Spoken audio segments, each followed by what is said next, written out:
Hello, வணக்கம். எனக்கு இந்த வாழ்க்கையில் சுத்தமாக முடி இல்லாத இருந்தது. முன்னாடி இந்த ஹெர்பாயில் அந்த எண்ணெய் தடவினேன். இந்த வாங்கி தடவினேன். ஒரு மாதம் டெய்லி நைட்டில் தடவிட்டு தூங்கினேன்.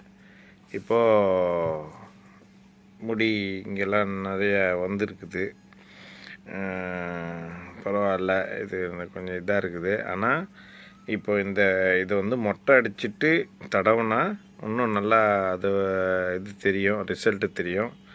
மொட்டை அடிக்கணும், மொட்டை அடிச்சுட்டு தான் தடவலான்னு. ஏன்னா இப்போது மொட்டை அடிக்காத முடி இருக்கும்போது தடவினேன். இப்போ பரவாயில்ல, இங்கெல்லாம் எனக்கு சுத்தமாக முடி இல்லாத இருந்தது. இப்போது கையில் பிடிக்கிற அளவுக்கு முடி வந்திருக்குது. பரவாயில்ல. இந்த ஹேர்பால் ஆயில் இதான் தெரியுதுங்களா? இந்த ஹெர்பல் ஆயில் தான்.